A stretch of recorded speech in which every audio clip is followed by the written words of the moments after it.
ಮಹಾಕುಂಭಮೇಳ 144 ವರ್ಷಗಳಿಗೊಮ್ಮೆ ಜರುಗುವ ವಿಶ್ವದಲ್ಲೇ ಅತಿ ದೊಡ್ಡ ಧಾರ್ಮಿಕ ಉತ್ಸವವಾದ ಮಹಾಕುಂಭಮೇಳಕ್ಕೆ ಉತ್ತರ ಪ್ರದೇಶದ ಪ್ರಯಾಗ್ರಾಜ್ ಸರ್ವರೀತಿಯಲ್ಲಿ ಸಜ್ಜಾಗಿದೆ.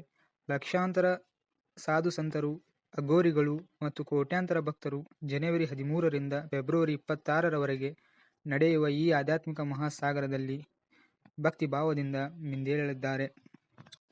ಈ ಕುಂಭಮೇಳದ ಹಿನ್ನೆಲೆ ಏನೆಂದರೆ, ಕುಂಭಮೇಳದ ಇತಿಹಾಸ ಪುರಾಣಗಳಲ್ಲಿ ಬೇರೂರಿದೆ. ಸಮುದ್ರ ಮಂಥನ ಸಮಯದಲ್ಲಿ ಅಮೃತದ ಕುಂಭಕ್ಕಾಗಿ ದೇವರುಗಳು ಮತ್ತು ರಾಕ್ಷಸರ ನಡುವೆ ಹೋರಾಟ ನಡೆಯಿತು ಎಂಬುದು ಪ್ರತೀತಿ. ಈ ಹೋರಾಟದಲ್ಲಿ ಅಮೃತದ ಕುಂಭದಿಂದ 4 ಹನಿಗಳು ಭೂಮಿಗೆ ಬಿದ್ದವು ಎಂದು ನಂಬಲಾಗಿದೆ. ಈ ಸ್ಥಳಗಳಲ್ಲೇ ಕುಂಭಮೇಳ ನಡೆಯುವ ಹರಿದ್ವಾರ, ಪ್ರಯಾಗರಾಜ, ಉಜ್ಜಯಿನಿ, ನಾಸಿಕ ಈ 4 ಸ್ಥಳಗಳಲ್ಲಿ ಕುಂಭಮೇಳವು ಒಂದು ಚಕ್ರದಲ್ಲಿ ನಡೆಯುತ್ತದೆ. ಪ್ರತಿ ಸ್ಥಳದಲ್ಲಿ 12 ವರ್ಷಗಳಿಗೊಮ್ಮೆ ಪುನರಾವರ್ತನೆಯಾಗುತ್ತದೆ. ಮಹಾಕುಂಭದ ಉದ್ದೇಶ ಧಾರ್ಮಿಕ ಆಧ್ಯಾತ್ಮಿಕ ಶುದ್ಧೀಕರಣ ಮತ್ತು ಪಾಪಗಳಿಂದ ಮುಕ್ತಿ ಪಡೆಯುವುದು ಮತ್ತು ಪವಿತ್ರ ಸ್ಥಾನದಿಂದ ಮೋಕ್ಷ ಗಳಿಕೆ ಮತ್ತು ಆಧ್ಯಾತ್ಮಿಕ ಜ್ಞಾನವನ್ನು ವೃದ್ಧಿಸಿಕೊಳ್ಳುವುದಾಗಿದೆ. ಈ ಮಹಾಕುಂಭಮೇಳದಲ್ಲಿ ಧಾರ್ಮಿಕ ಚಟುವಟಿಕೆಗಳು, ಭಜನೆ, ಕೀರ್ತನೆ, ಪ್ರವಚನ, ಯೋಗ ಮತ್ತು ಧ್ಯಾನದಂತಹ ಧಾರ್ಮಿಕ ಚಟುವಟಿಕೆಗಳು ಕುಂಭಮೇಳದಲ್ಲಿ 1 ತಿಂಗಳಿಗೊಮ್ಮೆ ಹೆಚ್ಚು ಕಾಲ ನಿರಂತರವಾಗಿ ನಡೆಯುತ್ತವೆ.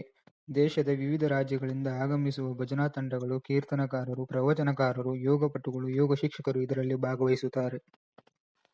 ಈ ಮಹಾಕುಂಭಮೇಳದಲ್ಲಿ 360 ಡಿಗ್ರಿ ವರ್ಚುವಲ್ ರಿಯಾಲಿಟಿ ಶೋಗಳು, ಅದ್ಭುತ ಡ್ರೋನ್ ಶೋ, ಡ್ರೋನ್ ಸಮೀಕ್ಷೆ ಮೊದಲಾದವು 2025ರ ಮಹಾಕುಂಭ ಸಮಯದ ಇತರ ಕೆಲವು ತಂತ್ರಜ್ಞಾನ ವಿಶೇಷಗಳಾಗಿರುತ್ತವೆ. ಸ್ಥಳದಲ್ಲಿ ಸಂಪೂರ್ಣ ಸೈಬರ್ ಸೆಕ್ಯುರಿಟಿ ವ್ಯವಸ್ಥೆ ಮಾಡಲಾಗಿದೆ.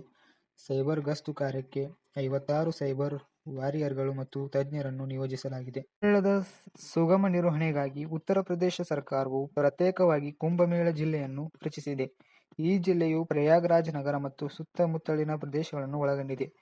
ಮೂಲ ಸೌಕರ್ಯಗಳನ್ನು ಅಭಿವೃದ್ಧಿಪಡಿಸುವುದು, ಭದ್ರತೆಯನ್ನು ಒದಗಿಸುವುದು ಮತ್ತು ಭಕ್ತರಿಗೆ ಮತ್ತು ಸೌಲಭ್ಯಗಳನ್ನು ಒದಗಿಸುವುದು ಮುಂತಾದ ಜವಾಬ್ದಾರಿಯನ್ನು ಜಿಲ್ಲಾಡಳಿತ ಹೊಂದಿದೆ.